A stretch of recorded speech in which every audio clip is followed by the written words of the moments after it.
Welcome to Penrose Learning, where we make understanding easy. You start by verifying prerequisites.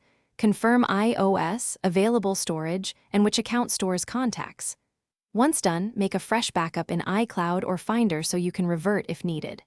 Next, open Settings, tap your Apple ID, then iCloud and toggle contacts off briefly. This forces a sync prompt.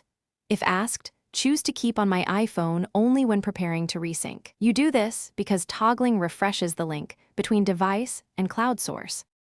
You now confirm contacts exist in the cloud by checking iCloud, Com, or the provider's web UI. Once verified, go back to your iPhone and enable contacts for that account. The device will begin downloading entries. If contacts remain missing, remove and re-add the account in Settings, Passwords, and Accounts to trigger a fresh sync.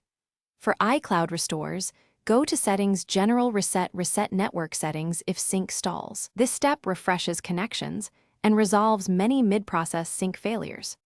Finish by opening contacts and pulling down to refresh. You should see restored entries populate. If you previously deleted contacts, use iCloud. Com account settings restore contacts to recover an archived version, then let the phone sync. Make sure you wait several minutes for large lists to download. One key troubleshooting tip: if sync still fails, sign out of your Apple ID, reboot the phone, sign back in, and enable contacts. This often clears cached conflicts and forces a full reconciliation.